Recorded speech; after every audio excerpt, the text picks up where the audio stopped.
all wore black clothes, or was it black race? There was all black girls and black boys. And what about black girls and black boys to be trafficked? Yeah. What about the guests? Were they all black as well? No. I think it is moving forward. I think that light has definitely been shone into the dark regions, and it's painful, but it's a necessary thing for change. So there you go. You know, I had a whole bunch of weird paranoid suspicions about what the hell was going on, because there was a lot of stuff I couldn't understand. Right.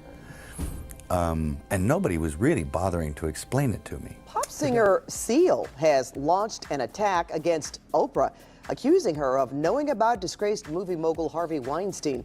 He sent the following meme on Instagram, which reads, "When you're part of the problem for decades, but subtly, they all think you are the solution." Seal then wrote the hashtag sanctimonious against Sean Combs, and then other arrests of people involved in this. And Jeanette, I'm one of those people that expected more. It was 6 months from the time of the March raids to the time Diddy was arrested. And, you know, I asked myself, what's taking so long? Hollywood is no stranger to secrets, but when a star like Mel Gibson breaks his silence, the industry listens. This time, he's calling out none other than Oprah Winfrey, unveiling shocking claims about her sketchy secret plans and alleged dark dealings. What's behind these accusations? And why does Mel believe the truth about Oprah needs to come to light? Stay tuned, because this is a revelation you won't want to miss. Buckle up, because this is more than just Hollywood gossip. It's a spotlight on the shadows of power. Let's talk about what's happening with Harvey Weinstein. I know you posted on Facebook already, but you haven't kind of spoken yet publicly about what's going on. I think that this is, I'm always trying to look for the rainbow in the cloud, whatever is the silver lining. This movie was important because it created a space and roles for a group of black women. Yes, and I would just like to say about this whole Taraji, you know, I heard I was trending yesterday. Because people are saying that I was not supporting Taraji. Taraji will tell you herself that I've been the greatest champion of this film, championing not only the behind-the-scenes production, but also everything that everybody needed. So whenever I heard that there was something that people needed, I'm not in charge of the budget, because that's Warner Brothers. You know, that's... If Oprah called Mo today, would you sit down and have a conversation with her? Let me tell you what I'll do if Oprah called me today, Shannon Sharp. We will sit down and have a conversation with Oprah Winfrey. See, when I speak about Oprah Winfrey, and let me be clear, I love that sister, because she's our sister. She just got to come back across the street. We got the light on. You've been unfair. You've been unjust. From where I was, so it's you know, I don't know what happened. These are entities; they don't have any form. They're just these spirits that enter his body. It's been going on for 40 years to 25 million people. Okay, so tell me this: does he tell you a certain time to lay down, a certain way to lay down? Pouco. Isso aqui pertence a você. Because a little bit of this belongs to you. A part of this belongs to you. How so? I don't understand. Because you are human. Well, could the entity tell me, what does human energy look like? Because as I understand it, each person that comes before you, the entity sees the energy of that person. Temos a áurea. We have an aura. Hollywood is no stranger to drama and controversy, but it's surprising how one particular film has flown under the radar. Sound of Freedom, directed by Alejandro Gomez Monteverde, takes viewers on a gripping journey into the dark world of human exploitation. It reveals the shocking methods used by powerful people to trap innocent victims. Despite its powerful message, the movie hasn't received much attention from the media or support from big-name celebrities, leaving many to wonder why. Is a movie, little setup here. I'd never even heard about this movie until a couple days ago. I saw it in the comment section. People were like, why don't you review Sound of Freedom? I was like, what's that? What is that? Turns out it's not what it sounds like. Sound of Freedom sounds like a 2002 war in Iraq military puff piece film. You can't help. It's an incredibly difficult thing to talk about in the context of a comedy interview. Yeah. Because there's very little that's comic about it. Yeah. You're seeing lives destroyed, but you're also seeing lives that have been healed. The story revolves around Tim Ballard, a former government agent who quits his job to create Operation Underground Railroad, an organization dedicated to rescuing children from human exploitation networks. Played by Mel Gibson, Ballard's real-life mission shines a light on the horrors of this hidden industry, hoping to inspire action and raise awareness. But even with such an important message, the film has faced unexpected obstacles. And it's kind of a tragic healing process. You know? It's a big upheaval. I mean, I've never seen Hollywood quite so shaken by anything. It's a little late. So we'll see how it all shakes down. Hopefully it clears the air a little bit. Producer I know, successful producer, I will not mention names, but his whole opinion about women on film, from beginning to end, is very brief. He says, women on film, either naked or dead. That 20+ million child pictures were uploaded on the internet the last year, a 5,000% increase in the last 5 years. The idea where they said every year 2 million kids go into trafficking, going into being sold in the black market, and then stats about how you can sell time, but you can sell the same child 5 to 10 times a day for 10 years. Big streaming platforms like Amazon, Netflix, and Hulu refuse to pick up Sound of Freedom, denying it the global reach it deserves. This is surprising, considering these platforms often promote socially conscious stories. Could the movie's revelations be too uncomfortable for some? Adding to the mystery, Hollywood A-listers usually quick to champion causes about social justice have remained silent about the film. It's almost as if the industry is intentionally ignoring a movie that reveals some of its own darkest secrets. You know, they'd circulate around, you know. But it was interesting because when he finally passed away is when the three of us all sat down to dinner together and had a great dinner. And it was the first time we toasted him. It was the first time all three of us were ever together, because there's no point in being anything else, right? It's true. So, you know, I'm not going to get all wound up about it. I'm going to just try and observe, you know, and see if I can, weather the storm that way. Is it something you even thought about, being embraced again, or just coming back? Was it even on your mind, or? Not really. Basically all I want to do is just tell stories and try and tell them as well as I can on celluloid. Oh, it's not celluloid anymore. It's all digital, but tell them as well as I can, and that's the main goal. You know, tell a good story, and if the audience responds to it, I'm happy. If you get, you know, award nominations or accolades of that sort, I mean, it's just a cherry on top, you know. The intrigue doesn't stop there. After Disney acquired the film during its merger with 21st Century Fox, it was quietly shelved. This sparked rumors about why such a powerful story was buried. Some speculate that companies like Disney, Netflix, and Amazon avoided the movie to keep its message from going public. There's even talk that these entertainment giants are protecting influential industry figures who might have something to hide. Whether true or not, the silence around Sound of Freedom raises troubling questions about the priorities of those in power. Some of the world's most famous philanthropists, celebrated for their generosity and good intentions, might have darker motives than they let on. An exclusive group known as The Good Club holds secretive meetings in New York City, fueling curiosity about what really happens behind closed doors. This group includes billionaires like Bill Gates, George Soros, Warren Buffett, Oprah Winfrey, David Rockefeller, and Ted Turner. While their names are widely recognized, the secrecy surrounding their gatherings raises questions.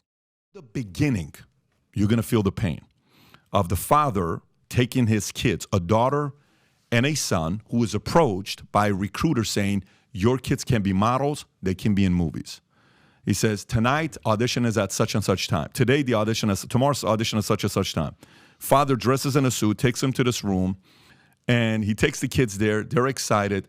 Put the kids in the room, and the girl says, come back to pick them up at 7 o'clock. He says, what do you mean? Besides well-known figures like Gates and Buffett, the club also attracts wealthy but less famous individuals, such as Eli and Edith Broad. Their involvement makes us wonder about the true purpose of these private meetings. Among all the members, Oprah Winfrey stands out, not just for her fame as a talk show host and philanthropist, but also for the troubling rumors about a hidden side to her public persona. Let me tell you what I'll do if Oprah called me today, Shannon Sharp. We will sit down and have a conversation with Oprah Winfrey. See, when I speak about Oprah Winfrey, and let me be clear, I love that sister, because she's our sister. She just got to come back across the street. We got the light on. You've been unfair. You've been unjust. And you watched a black woman be thrown under the bus, and you said nothing. tried to call you first. I tried to talk to you privately, but then you became the great, mighty Oprah Winfrey, and you were too busy to talk. Well, now I'm gonna talk about it. This woman has overstepped with me in so many ways that if we wasn't Monique and Oprah Winfrey in the entertainment business, and we was Monique and Oprah Winfrey that worked at Costco, I see you in the break room. I see you at your cash register. The film Sound of Freedom delves into the disturbing tactics used by Hollywood elites to exploit vulnerable people. Although Oprah's name isn't mentioned in the movie, her alleged ties to controversial figures like Harvey Weinstein cast a shadow over her reputation. Despite Weinstein's infamy as a predator, Oprah maintained a close relationship with him, leading some to even speculate that she may have even encouraged actresses to work with him. The contrast between her public image and these allegations leaves many unsettled. Is the silver lining, and this is what I do know for sure.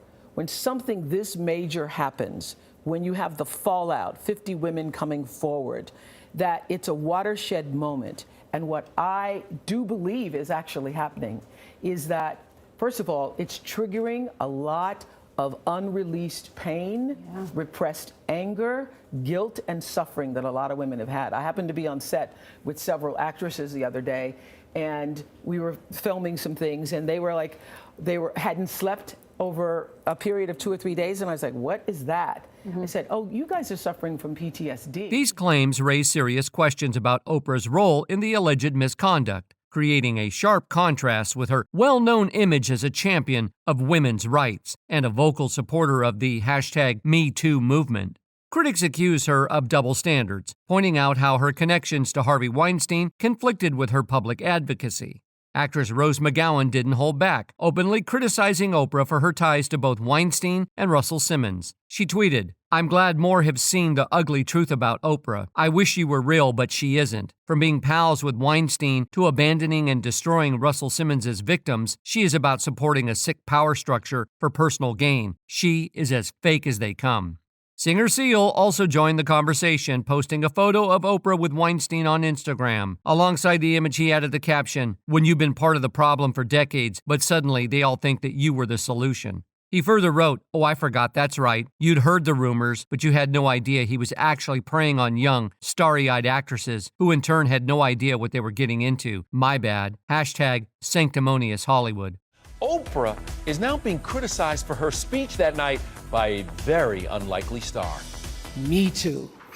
3 days after Oprah publicly supported victims of sex in the wake of numerous allegations against Harvey Weinstein, singer Seal Instagrammed this meme, showing Winfrey kissing the disgraced mogul. It reads, "When you have been part of the problem for decades, but suddenly they all think you are the solution." The more Oprah tried to separate herself from Weinstein, the more details about her connection began to surface. A surprising report from TMZ revealed that Oprah was one of the first to reach out to Weinstein after the allegations of SA came to light, offering her support. According to TMZ, when news of Weinstein's actions broke in 2017, Oprah personally called him, advising him to defend himself. A source close to Weinstein at the time claimed that he often told his friends and team Oprah had offered to publicly support him if he spoke out. Watershed moment. And if we make this just about Harvey Weinstein, then we will have lost this moment. I think this is a moment where no matter what business you work in, there have been women who not only had the disease to please, that's a part of it, but who felt that in order to keep my job, in order to keep my position, in order to keep moving forward, I've got to smile, I've got to look the other way, I got to pretend he didn't say that, I got to pretend he didn't touch me. I think those days are about to be over. Oprah's team quickly denied the story, insisting that it was someone from Weinstein's side who initiated the call.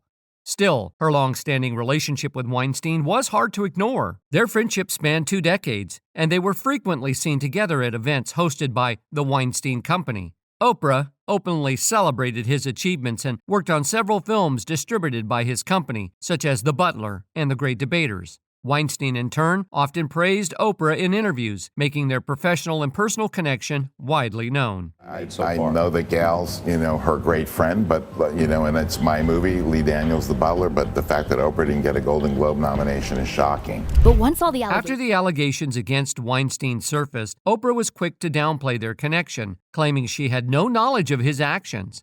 Speaking on Gwyneth Paltrow's podcast in 2018, Oprah admitted they were friendly, but insisted she was unaware of anything happening behind the scenes. She defended herself, saying, "I didn't follow it that closely, but I had people online saying, 'Oh, you knew. I knew about Harvey. I should have known.' Well, first of all, I wasn't in this world. I was in Chicago in my own little world. Was I friendly with Harvey? Yes, I was friendly with Harvey. Was I in association with him for, the Butler movie that we had done? Yes, I was. But of course, I didn't know any of this was going on." Along with claiming ignorance, Oprah also painted herself as a victim of Weinstein's behavior, describing him as a bully. She said, "Harvey was a bully, and that if Harvey's on the phone, you don't want to take the call because you're going to get bullied in some way. For me, it just meant pushing for some people to be on the show that I didn't want to. I've already done it. How many more times do I need to do it?" What's happening with Harvey Weinstein? I know you posted on Facebook already, but you haven't kind of spoken yet publicly about what's going on. I think that this is, I'm always trying to look for the rainbow in the cloud, whatever is the silver lining. And this is what I do know for sure. When something this major happens, when you have the fallout, 50 women coming forward, that it's a watershed moment. And what I do believe is actually happening is that, first of all, it's triggering a lot of unreleased pain. But her explanation didn't sit right with many. If Weinstein had bullied Oprah, why did she remain friends with him for over 20 years? Why take friendly photos with someone who supposedly mistreated her? The narrative didn't add up. To most people, it seemed clear Oprah was in damage control mode, trying to convince the public her relationship with Weinstein wasn't as close as it appeared. And it's my movie, Lee Daniels, The Butler, but the fact that Oprah didn't get a Golden Globe nomination is shocking. Thankfully, she got the Screen Actors Guild, which reflects more of the Academy, and she got the British Academy Award, BAFTA, last week, because the Globes aren't members of the Academy, the Hollywood Foreign Press, but those two other groups have huge crossover. So obviously, fingers crossed for her. That was quite a snub, that happened there, kind of like the Affleck snub. But look what happened to him. He ended up winning last year. One of Oprah's most controversial decisions was featuring self-proclaimed healer and convicted criminal John of God on her show, a move that continues to raise eyebrows. A man who claims to work miracles and heal the sick. He calls himself John of God, but there's nothing godly about him. Thousands of people flock to him, hoping for a cure to their pain, but leave fleeced of their money. You see, John of God's supposed healing isn't free. He's a thrifty businessman making tens of millions of dollars. And worst of all, our government's just granted him a visa, and next month he'll bring his show to Australia. Picture this. A Brazilian healer claiming to have miraculous powers, drawing people from all over the world to his spiritual healing center. It sounds like something out of a Hollywood script, but the reality was far darker. John of God ran a facility in Brazil that attracted vulnerable people seeking hope and healing. Beneath the surface, however, was a man exploiting those who trusted him.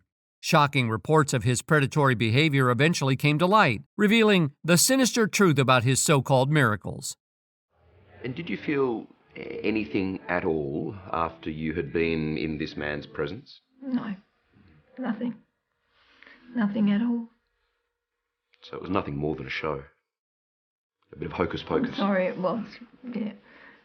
But that was the disappointing part too. So there's like this spiritual healer in Brazil. His name is John de God, or John of God. He does like these miracles, and he's gotten like a big following out of it. It got so big that he literally built a spiritual convention center in like a town of Brazil. Yeah. So this is where it gets crazy, because one very influential person saw this in Brazil and wanted to go do like a documentary on it. Oprah Winfrey, fam. Oh, word? Yes. So she flies out to Brazil, does episodes with him, and imagine his following skyrockets. But all his stuff is like BS. But this is where the twist is, because one woman who he saw on the Oprah Winfrey show, she flew out to Brazil because she had like, I think it was breast cancer. And then what he did is he took the girl and he went into the washroom, and like I think like something happened where like he essayed her and stuff like that. She tweeted about it. Everybody on Me Too said, he's doing the same thing to me, right?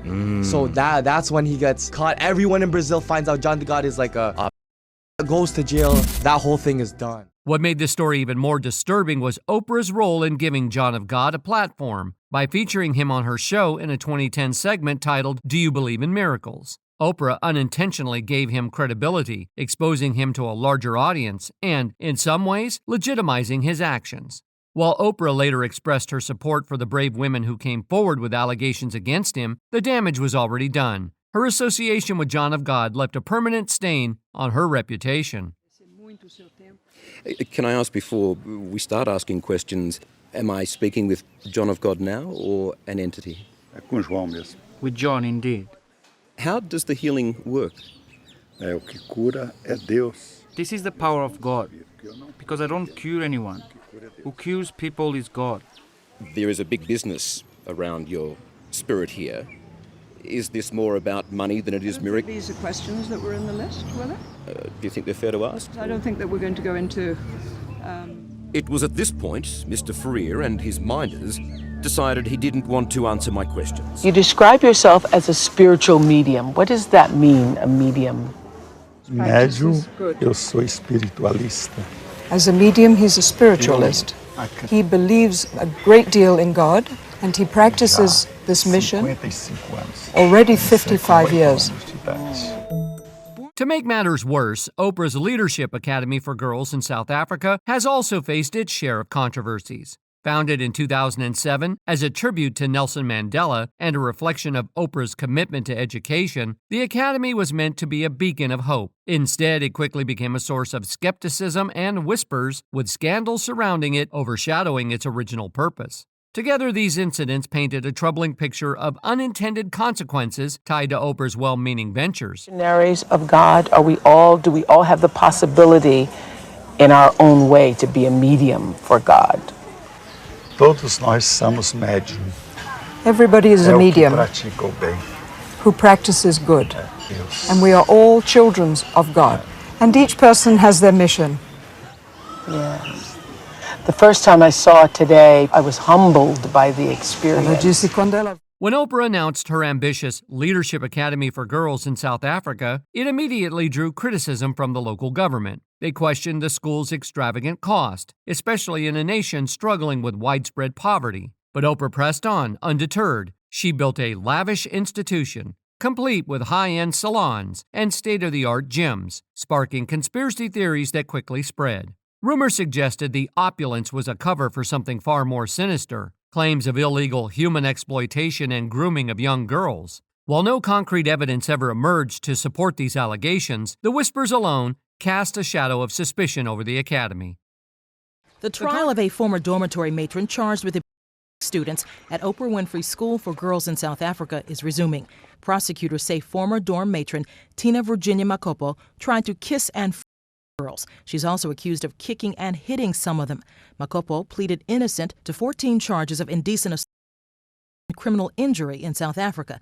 Meanwhile, in Philadelphia, the ex-headmistress of the $40 million school is suing Winfrey for the suit claims someone would conclude from Winfrey's comments that the school employee knew of the alleged abuse and was actively involved in covering. The controversies didn't stop there. Scandals soon plagued the institution, exposing troubling issues Oprah had worked hard to keep under wraps. One particularly disturbing incident involved an employee named Virginia, who was tasked with managing the dorms. She was found to have behaved inappropriately with multiple students, aged 13 to 15, who had been handpicked by Oprah herself. The mistreatment of these vulnerable young girls by someone entrusted with their care was a serious blow to Oprah's reputation and the school's credibility. I was, needless to say, devastated and really shaken to my core. Winfrey said she was disappointed in the former headmistress. The TV talk show host also made comments about students who felt there was an atmosphere of repression at the school. And I spoke to all the girls personally, and I encouraged all of them, any of them who had actually been harmed, to please come forward. The lawsuit asked for more than $250,000 in damages. Carlotta Bradley, The Associated Press. In response, Oprah launched an investigation, assembling a team of detectives to uncover the truth and salvage her brand. Despite her efforts, the scandal left a lingering stain on the Academy's image, and the unsettling questions surrounding its operations refused to fade away. We arrested a former employee who was working at Oprah Winfrey Leadership Academy for Girls. She was arrested yesterday for several charges, including assault, indecent assault, as well as soliciting girls under the age to commit indecent. A troubling incident at Oprah's Leadership Academy involved a 15-year-old girl who pressured other students to stay silent and avoid reporting physical altercations to parents or authorities. Less than 2 years later, another scandal rocked the school, revealing a toxic culture among the students. 7 girls were suspended for bullying and inappropriate behavior, exposing deeper issues within the academy's environment, despite Oprah's efforts to fix them. Speculation about Oprah's alleged connection to Jeffrey Epstein continues to linger. Online rumors have accused her of helping Epstein select his victims, with some even claiming that her Florida home was raided due to her involvement in a global exploitation ring. Oprah quickly dismissed these rumors on Twitter, calling them an awful fake thing, and stating that she had neither been raided nor arrested. Oprah tweets, "Just got a phone call that my name is trending and being trolled for some awful fake thing. It's not true. Haven't been raided or arrested. Just sanitizing and self-distancing with the rest of the world. Stay safe, everyone." Despite these controversies, Oprah has maintained her reputation as a philanthropist. She has received numerous accolades, including the Presidential Medal of Freedom in 2013. However, criticism from celebrities has grown louder over time. One of her most outspoken critics is 50 Cent, who has accused Oprah of having a hidden agenda against black men, unless they're allegedly tied to the same rumored Illuminati circle she's been associated with. These accusations, combined with a scandal surrounding her, have added layers of complexity to her public image. You're looking at it and you're saying that everything that's wrong with our culture is why I'm a success. Wow. So when I actually got a chance to talk to her, she was like, I never thought about it like that. At one point, 50 Cent took a jab at Oprah by calling her an Oreo, implying she appears black on the outside but aligns with a white perspective. He's not the only one who's expressed this view. Snoop Dogg also criticized both Oprah and her close friend Gayle King after Gayle made controversial remarks about Kobe Bryant shortly after his tragic passing in January 2020. The backlash came after Gayle's interview with Lisa Leslie, a former basketball player and close friend of Kobe. During the conversation, Gayle brought up the past allegations against Kobe. Lisa defended him, saying she had never seen him behave inappropriately, but Gayle pushed further, implying that just because Lisa hadn't seen it didn't mean it hadn't happened. Which was dismissed in 2003, 2004. Is it complicated for you as a woman, as a WNBA player? It's not complicated for me at all. Even if there's a few times that we've been at a club at the same time, Kobe's not the kind of guy, never been like, you know, Lisa, go get that girl or tell her or send her this. I have other NBA friends that are like that. Kobe's, he was never like that. I just never have ever seen him being the kind of person that would do something to violate a woman or be aggressive in that way. That's just not the person that I know. But Lisa, you wouldn't see it though. As his friend, you wouldn't see. People didn't hold back in calling out the double standard. Many asked why Oprah hadn't shown the same energy when it came to her years-long friendship with Harvey Weinstein. Despite being close to him for so long, Oprah claimed she had no idea about his misconduct until it became public. And when Gayle King faced backlash for her comments about Kobe Bryant, Oprah jumped to her defense, even tearing up on camera to make Gayle seem like the victim. I think the last 24 hours for your best friend have been pretty difficult after that interview with Lisa Leslie about Kobe. And I just wondered just how she's doing. She is not doing well. May I say she is not? She is not doing well because she has now threats and has to now travel with security. And she's feeling very much attacked. This didn't set well with Snoop Dogg, who openly criticized both Oprah and Gayle. He accused them of only supporting victims when the accused wasn't one of their friends. Snoop first posted a picture of Gayle with Weinstein, captioning it, "We're waiting, Gayle. When's that interview coming?" He followed up with a photo of Oprah and Weinstein together, writing, "You did that fake Michael Jackson interview to ruin his name with those lying kids. But here you are, smiling with a known predator." Snoop didn't stop there. He even went on Instagram Live to deliver a direct message to the two. Gayle King, out of pocket, way out of pocket. What do you gain from that? I swear to God, we the worst. We expect more from you, Gayle. Don't you hang out with Oprah? Why y'all attacking us? We your people. You ain't coming after Harvey Weinstein dumb questions. I get sick of y'all. I want to call you one. Is it okay if I call her one? Dog head. How dare you try to tarnish my homeboy's reputation, punk. When 50 Cent was asked about Gail's controversial comments about Kobe, he shared his confusion and compared it to Oprah's handling of Michael Jackson. He said, "I just didn't get the point of it. She knows what Kobe means to the culture, just like she knew what Michael Jackson meant. But when someone's gone, I don't understand what she's trying to accomplish." I just didn't understand what the goal is at that point. Because she knows what Kobe means to the actual culture at the same time. Like they knew what Michael Jackson meant. But if somebody... I just don't know what they're trying to do. So they're going to keep playing with people that are not here, and it's going to them over. Because people are going to start to not like them in an intense way for doing that, because it's just not the right thing to do. 50 Cent didn't hold back predicting that Oprah and Gail's actions would eventually backfire. He said, "They keep going after people who aren't here to defend themselves, and it's going to hurt them. People will start to dislike them in a big way because it's just not right." Now, with Oprah's alleged ties to Diddy coming under scrutiny, fans are wondering if she'll stay silent or only speak up when things get worse for him. After all, during her special with Michael Jackson's accusers, Oprah claimed she wanted to expose the patterns of maltreatment and SA in Hollywood. But her selective focus has left many questioning her true intentions.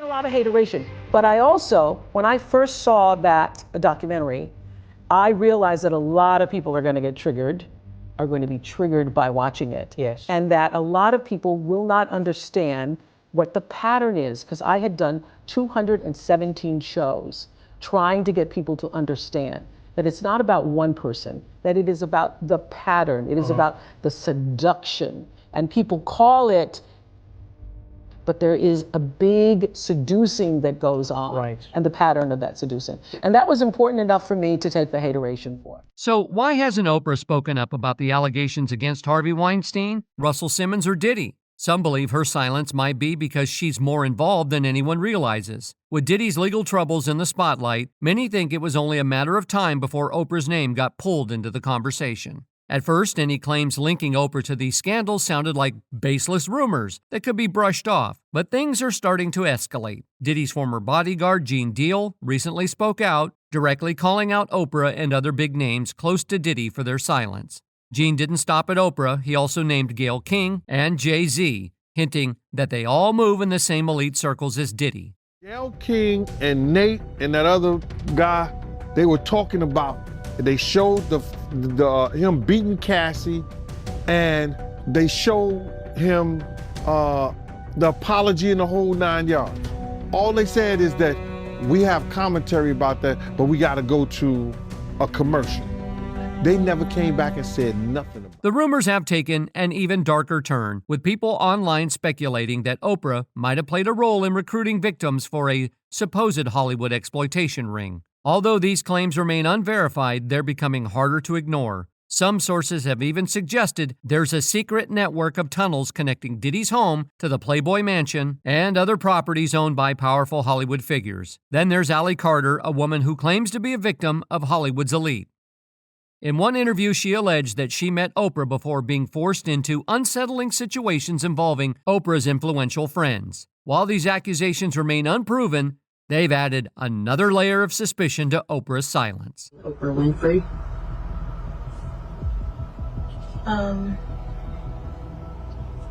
The second time I met Oprah was at the Playboy Mansion through it in Los Angeles, California. There's tunnels under the Playboy Mansion that lead to celebrities' homes. All kind of celebrities' homes. And one of them is Oprah. She has, I was invited to an all-black party. The person that, for the treat or whatever, the person that I ended up. You were trafficked to? Yeah. What about them? Huh? What about them? They weren't black, they were white. So when you say you went to an all... But what do you think about all this? Do you believe Mel Gibson's thoughts on Oprah's shady dealings? Share them in the comments below. That's all for today. If you've enjoyed this video, don't forget to like, subscribe, and turn on notifications for more updates. Stay tuned.